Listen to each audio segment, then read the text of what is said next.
So, traffic? Yun lang po ba? Maaga? Yan. Pero, here are also some examples na nilagay ko po dito. Is it because you have low grades? Nakakasawa ng mag-aaral? Hindi ko na maitawid yung 74. Di ba? Kailangan magpasa ng floor wax. Sino po dito na nakapasa na ng floor wax para maging 75 yung grade? Ako. Uy, grabe. Kami lang pala. Medyo wala tayong matatanda. Or, you have an ill-tempered teacher. Tama ba? Sinong nakaranas dito ng boys at tabak? Di ba? Ang iingay nyo sa likod. Di ba? Nagsusulat si teacher, tapos biglang may chok. Tama po ba? Naranasan na po ba natin yun? Naranasan na? Yes. At ito rin, yung ayaw na ayaw ko, yung taing-tai ka na pero... Tama mo ba? Sino ang nakatry na ng dirty CR? Wala. Grabe. Parang puro example ko lang yung nakalagay dito ah. Pero actually yun po. Actually malinis pa yan eh. Actually sa amin may bato-bato na dyan. Yan. So parang alam mo yun, ma'am may I go out? Kasi nga nasi-CR ka na. Tapos pag tingin mo sa CR ganyan, hindi lalabas. Yan. Or, punishments. Yan. Hindi ko po alam kung ano yung mga naranasan natin na punishments. Pero yung alam ko pong naranasan ko na punishment nung elementary is, pag hindi ka sumagot, hanggang sa hapon, tatayo ka the next day. Oo. Or next, yung mga masyadong maingay, pag-ibalik po sir. Yan. Na-try na po ba natin to? Magsusulat kayo sa whole bond paper or one whole bond paper. Ano yung always mali mong sentence? In Baguio, di ba? Parang yung kaklase ko nun, in the Baguio. Ganun siya. So ano yung punishment ng teacher? Isulat, punuin niya yung bond paper ng in Baguio. Or maybe, yung nangyayari na ngayon, is it because of bullying? In the bullying. Sino na po dito yung mga naranasan ng bully? Ang bully? Hindi, yung nabully mo. Yan. Okay? Yung mga nag-raise na nga, itap mo yung katabi mo. Let's walk in, sabi ka. Sabihin mo, kaya natin yan. Yan. Okay. I know and believe na maraming pa po tayong natitignan sa social media. Tama po ba? Tama po ba? Ano yung mga mostly nakita nyo na sa social media yung last week and these past days? Sa Tacloban, ano po yun? Shooting? Ano po? Stabbing. Stabbing? Ano ba po? Hazing? Ano ba po? Cutting. It-comes po sa campus. Yun lang po ba yung nakita natin sa social media? Threatening. Threatenings? Kainta. Oh. Di ba? Based po on the situations, do we lose heart? Or do we want to make a difference? Good. Kindly ask yourself, am I one of those bullies? Am I one of those who is being bullied? Di ba? Kasi we will not talk about po yung typical na school. We are here to make a difference. Okay lang po ba? Okay lang po ba? Sino po dito yung gustong gumawa ng difference sa campus nila? Yan. Ay, wala. Kuya Ralph, hindi na ito na, wag na natin ituloy ito. Di ba? Sino mo dito yung gustong gumawa ng difference sa campus nila? Yan, lahat sila. Why? Bakit po? Hindi po natin hihintayin yung mga bully na magbago. Why? Di ba? Hindi na rin po hihintayin natin na, Lord, itouch mo naman yung heart ng nagbubuli sa akin. Kailan? Mahihintay mo ba? Nagigets mo ba natin? Di ba? Why? Because one thing that we know, sa atin po, it's our own experience. Nagbago lang tayo nung nakilala natin si Lord. Yung mga bully, kilala ba nila si Lord? Yung mga nade-depress, kilala ba nila si Lord? There are things na kailangan po natin sagutin. Hindi po porket kilala nila si Lord, they are Christians. Tama po ba? Because some of those are like us. Pinapainit lang natin yung upuan. Pagkatapos ng Sunday service, ano na yung ginagawa natin? Okay? Di ba? Based sa statistics, Philippines daw po is a Christian nation. Are you aware of that? Pero really, is Philippines a Christian country? Dahil po, yung nakikita ko po talaga sa Philippines is, it's just a religious country. Tama po ba? So goes with campuses. Campuses, kahit sabihin mo na, we go to church every Sunday, nagigi-Bible study kami every Wednesday. But, in our own lifestyle, nakikita ba talaga na we are Christians? So pag-uusapan po natin yung who we are as Christian students. Alam nyo na po ba yung identity nyo? Guys? Are you sure? You know, I'm a child of God. Is that all? Diba? Okay ka lang ba na sabihin mo na, kilala ko si Lord? Ganun lang ba? Papasok ako ng maaga, ganun lang ba? Ganun lang ba yung way mo na ipakita sa lahat na you are a Christian? Hindi ka nalilate, hindi ka nagkokopya, hindi ka nagbubuli. Yun lang po ba? Actually, it's a no. And sabi niya po dito sa 2 Corinthians 5:17 to 19, pwede po bang pakibasa natin lahat? 1, 2, 3, go.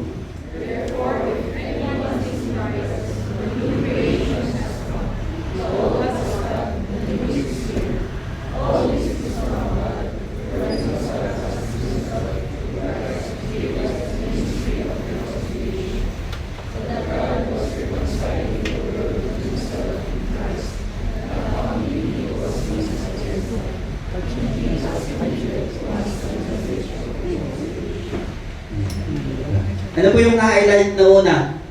The oldest God, the newest is here. Okay. Now, life check. Ano po yung style natin nung nabubuli tayo? Noon, nung hindi pa natin kilala si Lord.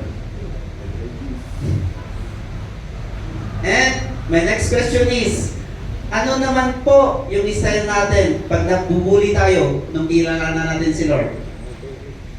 Same po ba? Same po ba, guys? Kasi there are things here na same. Di ba? Kilala mo, yung alam mo sa sarili mo, you know already God. Pero nung binuli ka, binuli mo rin. Tama po ba? Di ba? Di ba? Ba't parang puyal ka? Ikaw, mukhang sabog na. Di ba? Guys, are we really Christian? Di ba? The oldest God, the new is here. Palagi kang late nung hindi mo kilala si Lord. Pero nung nakilala mo si Lord, sa second sub ka na pumapasok. Are we really a Christian, guys? Di ba? Di ba? Nung hindi mo pa kilala si Lord, pag inbound ka lang ng teacher mo, yes po ma'am. Nung kilala mo naman na si Lord, ma'am, siya po walang ginagawa. Di ba? Do we really make a difference? Guys, life check. Life check, guys. And this is the one thing that we always miss. Ano po yung second na na-highlight? Anong sabi niya? He has committed to us the message of reconciliation. Are we aware of that? Mhm. Are we aware of that, guys? Na God has given us something to do. No, it's not our mission, but it's our identity. Na nung nakilala mo si Lord, it's your identity to share that thing sa ibang tao. Nagigets mo ba natin? And also, meron pa rin po natin sa next verse, ang dami po rin po natin nami-miss out dito. Ang sabi niya, for we are God's handiwork, or masterpiece, created in Christ Jesus to do good works, which God prepared in advance for us to do. Okay. Speaking of good works, ano po yung mga naisip niyong good works? Huwag magsinungaling, magbigay sa mga pulubi, Homework. comfort the others, always respect the parents. Ganun lang po ba, guys? Mm. Do we not know that one of our good works should be sharing the gospel? Amen. Amen. Tama mo ba, guys? Or ayaw nyo? Okay. Kasi po, sinasabi mo, pag may nabuli sa'yo, no, I'm God's masterpiece. Puro nag-stop na kayo doon na Bible verse. Diba? Hindi nyo na ginagawa talaga yung plano ni Lord sa inyo. Therefore, our identity is, we are a new creation in Christ. We are His messenger. We are His masterpiece to do good works. Tama, we are His masterpiece. Pero, masterpiece ka ni Lord to do good works. Kita na po ba natin yung pinagkaiba? Kung masterpiece ka lang, pang museum ka lang. Di ba? But God built us different to God. So, di ba?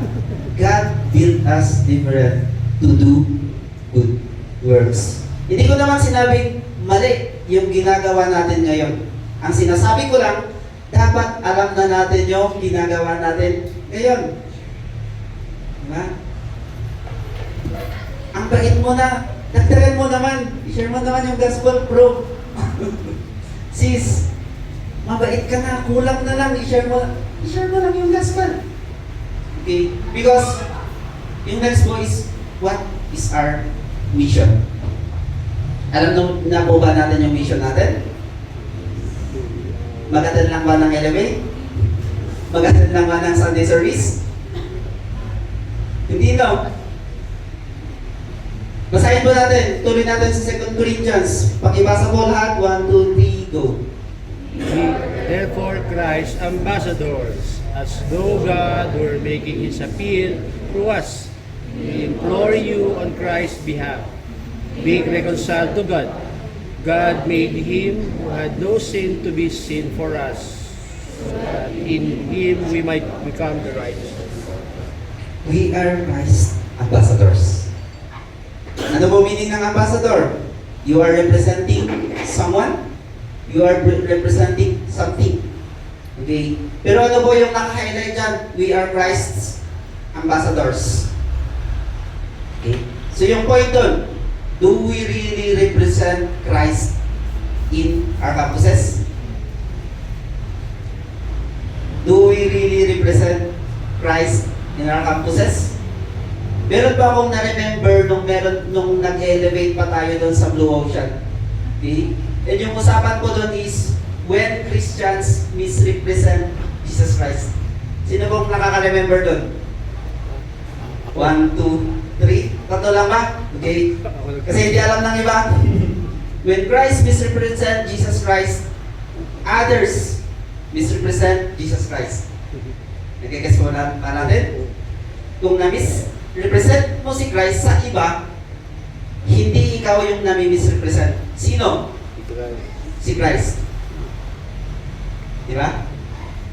If others misrepresent Jesus Christ, hindi na nila alam yung ginagawa nila. And to cut the story short, pag hindi na alam ng iba yung ginagawa nila, nasasaktan tayong mga Kristiyano. Dahil hate nila si God or minimisrepresent nila si God. Tama po ba? Yes. Yung sinasabi mo, ay Kristiyano ka pala, baka kasalanan mo yun. Hindi po. Fact check po, di ba? Nung una, di ba? Yung example natin kanina, nag-relate ka na, sa second subject ka na. Tapos biglang kinorek ka ng kasama mo. Balita ko, nag-church ka. Ba't second subject ka na pumapasok? Di ba? Tapos doon na-misrepresent na niya. Hindi ikaw yung nakita niya, si Jesus. Why? Kasi alam niyang nakiki-church ka, nagba-Bible study ka, tumutugtog ka sa harap. Tapos nung ginagawa niya rin yung ginagawa mo, nasasaktan ka. Nagigets mo ba natin? We are Christ ambassadors. When you misrepresent Jesus, others will misrepresent Jesus Christ. When you misrepresent Jesus Christ, others will not know who really Jesus is. Naranasan ko na po yun. Ay, nag-church ka pala. Ang sakit. Actually, ang sakit. Kasi po, to share just one of my stories, hindi ko alam na siseryosohin ko pala si Lord. Hindi, totoo. Kaya ko kasi sinishare to, parang hanggang ngayon, dapat ngayon na, seryosohin natin si Lord. First year, kilala ko ng iba dyan, joker ako. Siyempre, one of the jokers is great jokes. Di ba? Second year, ganun pa rin. Third year, barakata ko, ganun pa rin. Tapos nung fourth year, ay, siseryosohin ko pala si Lord. Hindi ko na marirepresent si Jesus Christ sa iba. Why? Fourth year na kami. Malapit na kaming mag-graduate. Nagigets mo ba natin? Sana kung na-represent ko si Jesus Christ nung ka-first year, sana na-i-invite ko sila sa Elevate. Tama mo ba? Next is, ano ba yung sabi dito sa Matthew 28:19-20? Ito po, sa mga CCF goers, ito po yung always sinasabi ni Pastor Peter. Okay? Therefore, go and make disciples of all nations. Life check ulit. Have you shared the gospel to your friend? Have you shared the gospel one of your family members? Or have you shared the gospel to someone you didn't even know? Meron na mo ba?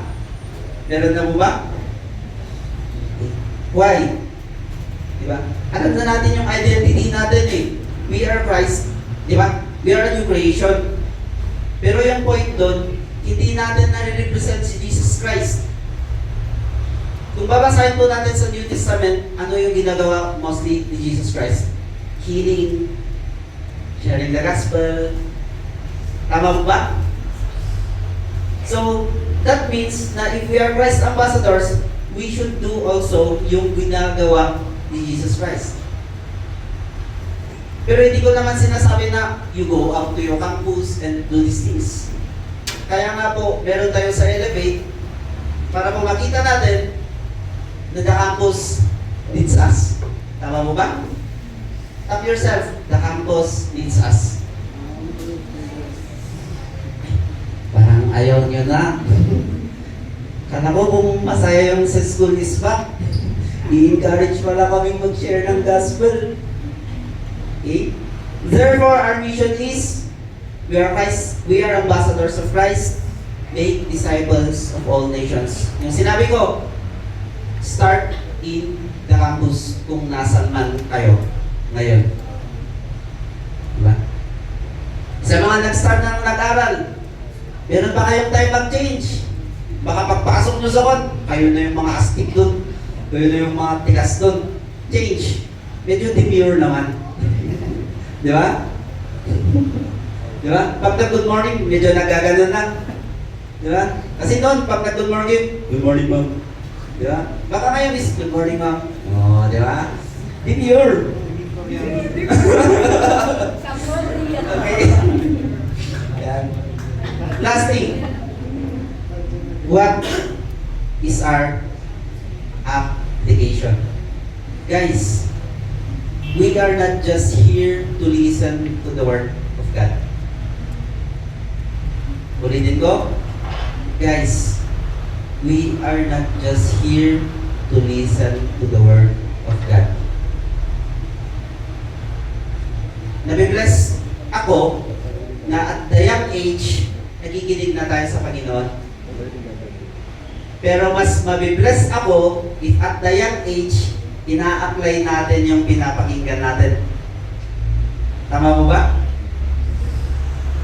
Diba? Parang naisip ko to nung papunta ako dito sa office. Diba? Parang yung Kristiyano is not normal. Why? Parang abnormal siya. Naisip nyo na rin ba yun, guys? Why? Kailangan mong i-forgive yung naglagay ng lampaso sa bag mo. Di ba? Kailangan mong i-forgive yung nagtali ng bag mo sa upuan. Kailangan mong i-forgive yung teacher mo na palagi kang binabagsak. Kailangan mong i-forgive yung katabi mo na palagi kang binubuli. Nakaka-abnormal, di ba? Lord, parang ayaw ko ng, that's the one thing, bakit ayaw na ng iba naman Kristiyano? Di ba? Sinaktan ka for how many years? Tapos biglang i-forgive mo lang, sino ka? Di ba? Nagigets mo ba natin? Pag binato ka ng bato, batuin mo ng kalakotsok. Tinapay. Diba? So doon na po nakikita natin na ano ba talaga? Are we just hearing the Word of God? Or we should apply the Word of God? One of the examples is Prophet Isaiah. Alam na po ba natin yung story ni Isaiah? Okay, sabi pa po, sabi niya, woe to me, this is the time na para nakita po, like, si Isaiah po is dreaming, and bigla niyang nakita yung sigat. Okay? And, pababasahin po natin kasi sa Isaiah 6:1, pag-start po natin doon na po na-explain yung, ano yun, covering, yung covering, ganun po, like the angels, nakita niyo yung angels na nagko-cover, yung wings, okay? Pero hindi po yun yung pag-aaralan natin. Kaya sabi na dito, woe to me, I cried, I am ruined. For I am a man of unclean lips, and I live among the people of unclean lips, and my eyes have seen the King, the Lord Almighty. Nung nakilala po natin si Lord, nakita na rin po ba natin kung gaano tayo kadumi? Kung gaano tayo ka-sinner? Walang sin ka, sinner ako. Yeah. Sinest siya. Walang ganon, guys. Okay? Sinner tayong lahat. Walang mas malala yung sin. Walang mas mabigat yung sin. Okay? All are sinners. Okay, gets mo ba natin? Kaya sabihin mo sa katabi mo, parehas tayo. Parehas kayo. Yan. And sabi niya dito, the one of the seraphim flew to me with a live coal in his hand, which he had taken with tongs from the altar. With it he touched my mouth and said, see, this has touched your lips. Your guilt is taken away and your sin atoned for. So nakikita po ba natin? Si Isaiah po ba? Yung gumawa ng parang nakita niya si Lord and biglang naging okay na siya? Si Isaiah po ba? Yung nagbago sa kanyang sarili? Guys? Hindi. Kasi sabi niya dito, see this has touched your lips. Okay? So hindi po yung point natin doon is dahil nakilala natin si Lord, dapat i-share mo na yung gospel. No. Dahil nakilala ko si Lord, kaya kong baguhin yung sarili ko? No. Okay? In this point of your life, are you allowing God to change your lifestyle? In this point of your life, are you allowing God to change those things na nakakapanit sa inyo? Di ba? Ligaw ka ng ligaw. Hindi ka nga binabago ni Lord eh. Gets mo ba? Sagot ka ng sagot. Hindi ka pa nga binabago ni Lord. Nagigets mo ba natin? Why? Namimiss natin yung trabaho natin sa campus. Why? We are doing the things na hindi dapat ginagawa ng age natin. Yung mali ko noon, hindi ako naniligaw noon. Pero nung ka-elementary hanggang high school ko, computer addict ako. Di ba? So, parehas lang tayo guys. Hindi ko kinukorek kayo dahil perfect ako. No. I am just correcting each and every one of us dahil napagdaanan na po natin. Okay? Yung sabi niya doon, then I heard, the voice of the Lord saying, whom shall I send? And who will go for us? And I said, sabi niya, anong sabi niya? Pag-ibasa mo, 1, 2, 3, go. Anong here I am? Here am I. Palakihan nga to. Sorry. Ulit po, dapat with conviction. Anong sinabi niya? Go. Sinabi na rin po ba natin yon kay Lord? Why? Ilang beses na po natin pinagpipray yung campus? Ilang beses na po natin pinagpipray yung campus? Do we need another Jesus to go to the campus? Or do we just need you, me, every one of us to go with the campus? Nagigets po ba natin? Kasi hindi na po natin hihintayin si Jesus na siya yung mag-share ng gospel. Because that's the second coming. Diba? Anong sabi niya dito sa Matthew 9:37 to 38? Then he said to his disciples, the harvest is plentiful, but the workers are few. Diba? Kung isipin nyo sa classroom nyo, ilan doon yung hindi kilala si Lord? Madami. Ilalagdag ko ba sa kabilang section? Na nandun yung crush nyo na hindi kilala si Lord. Huwag nyo i-share yung gospel para ma-reach out yung crush nyo. No! I-share nyo yung gospel because you know your identity. Amen? Good. Amen? Nagets ba natin? Hindi naman mahirap mag-share eh. Oo, kuya, sinasabi mo lang yan. Mahirap sa una. Why? Ano yung inisip natin? We are not ready. Ready, yes. Wala tayong knowledge sa Bible. Are you sure? One example. Paano nakilala ni Zacchaeus si Jesus? Sycamore tree, di ba? Tapos, nagsama lang sila sa isang haluan. Then, ano yung ginawa ni Zacchaeus pagkatapos niyang nakilala si Jesus? Nagbasa ba siya ng Bible? Ready ba siya at that time? Nagigets mo ba natin? You don't need to be ready.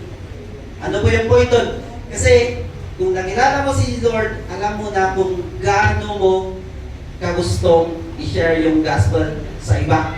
Next, yung napag-aralan natin noon, Samaritan woman. Ready ba siya na makilala si Lord? Di ba?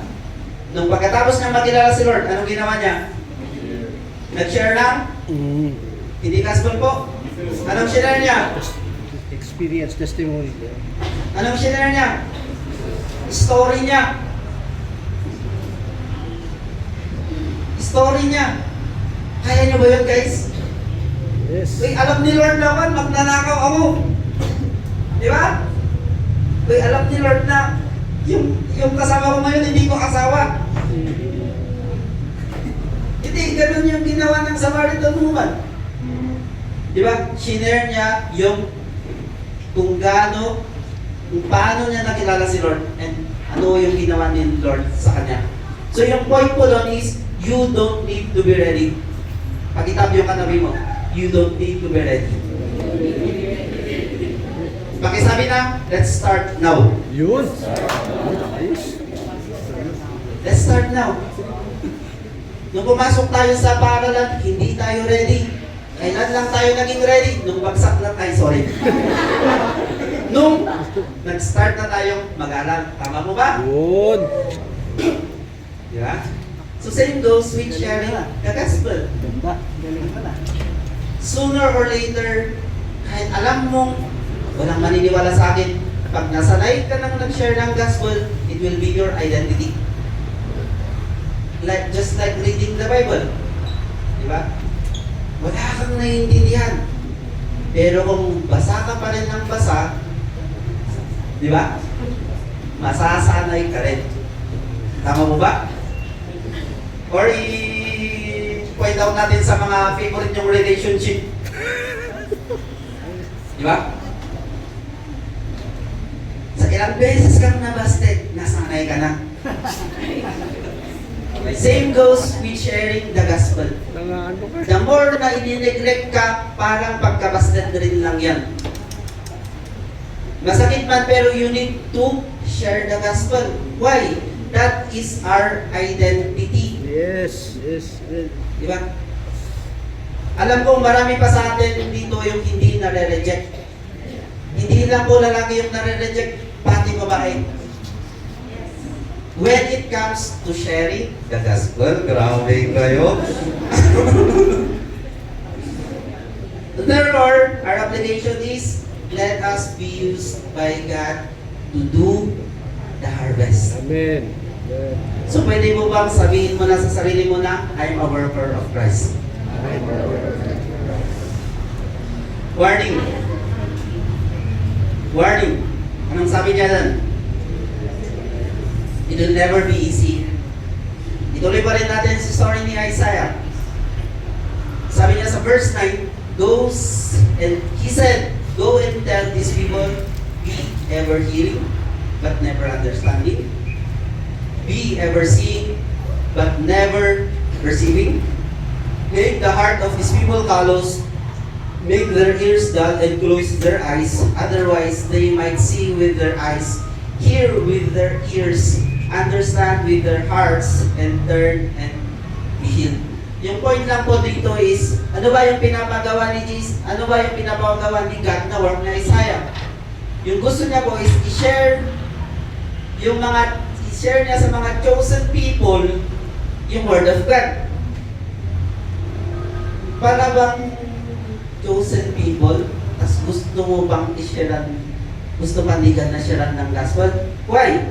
Kasi yun rin po yung i-sharean nyo. One time, kilala nila si Lord. Pero dahil sa mga nagsasabing Christian sila, nasaktan sila, hindi na sila naniniwala kay God. So yung point po doon is sinasabi, ina-aware po ni God dito kay Isaiah na yung sisharean mo is ine-neglect ka. Okay? Nakita po ba natin yung warning? Hindi lahat ng sisiran mo, papakinggan ka. Nagigets po ba natin? Okay. Sino na po dito yung na-try na mag-share ng gospel? 1, 2, 3, 4, 5, 6, 7, 8, 9? 9 lang? Sino na po dito yung na-try mag-share ng gospel?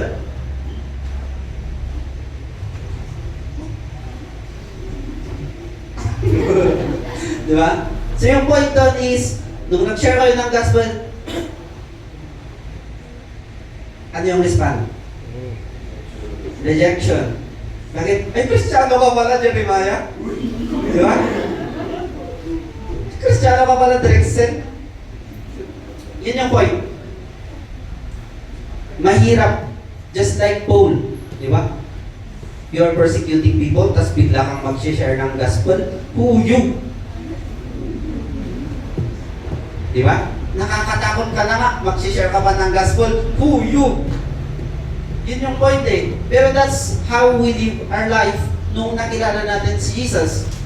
Kahit na may warning na i-reject ka, hindi ka papakinggan ka man, pero lumalabas rin sa kabilang tenga, you should always share the gospel. Anong sabi niya dito? Then I said, for how long, Lord?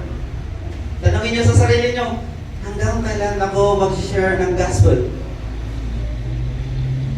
Sige, tanungin niyo sa sarili niyo, hanggang kailan ako mag-share ng gospel? Every day? Sure ka? Diba? And dito po ako always bumabalik. Dito po ako always bumabalik. Sabi niya sa Matthew 25:21, and I want us to read yung sinabi niya dito, 1, 2, 3, go. I will do good.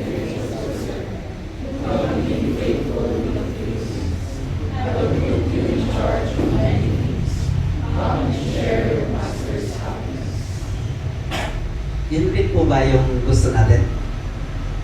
The someday, for all that rejections, for all that binuli tayo dahil kay Jesus, may magsasabi sa atin, well done, my good and faithful servant. Are we looking for it? Are we looking for it, guys? Or ayaw na natin? Pagod na akong mag-share. Pati parents ko hindi naniniwala sa akin. Ayaw ko nang mag-share.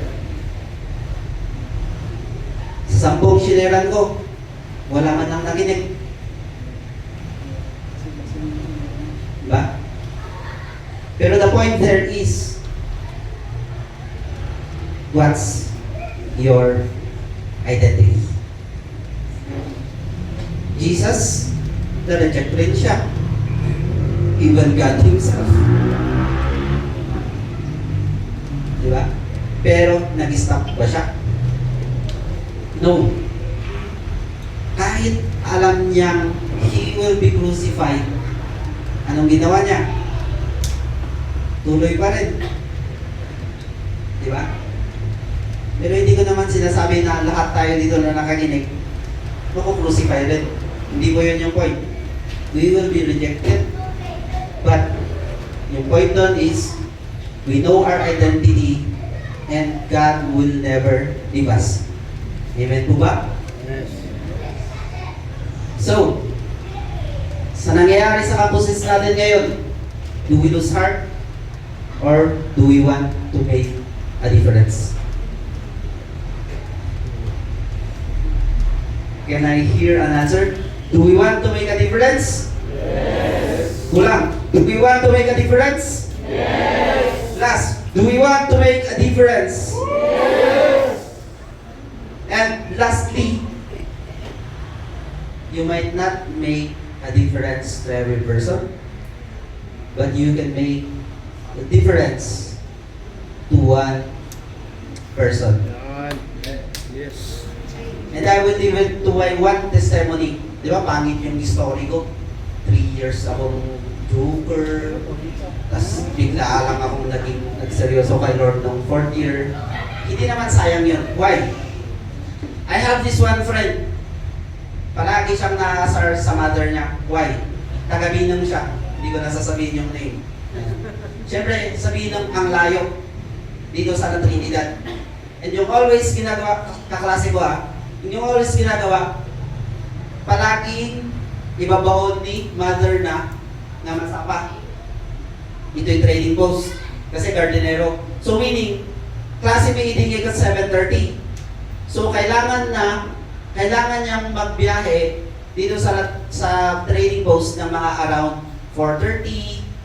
Kasi malayo nga, so 30 minutes. And uuwi pa siya para mag-prepare. Palaging ganun yung rant niya sa akin everyday. Naasar na ako sa nanay ko. Naasar na ako sa nanay ko. Pero anong ginawa ko? Pinabayaan ko lang. Sige, pakinggan mo lang. Pakinggan mo lang. Hindi ko sinare yung word of God. Hindi ko sinare yung testimony ko. Ano ginawa ko? Pinakinggan ko lang. Alam mo yung nakaka-bless? Before kami mag-graduate, nakita ko na palagi niyang hinatid yung mother niya. Hindi na siya nag-rant kay mother niya. Anong ginawa ko lang? Nakinig.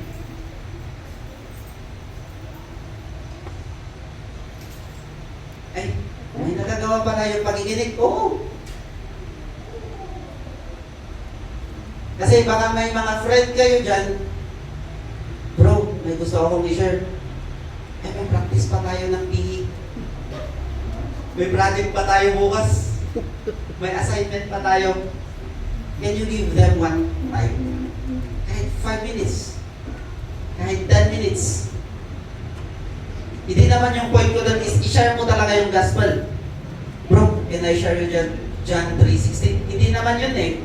Yung gusto ko lang po doon is may share natin yung gospel sa kanila by we being Christ ambassadors. Ano pong meaning nun? We represent Jesus in their lives. We represent Jesus in those things na may struggles sila. We represent Jesus in those things na kahit walang nakikinig sa kanila, kahit tayo man lang makikinig sa kanila. Nagigets po ba natin?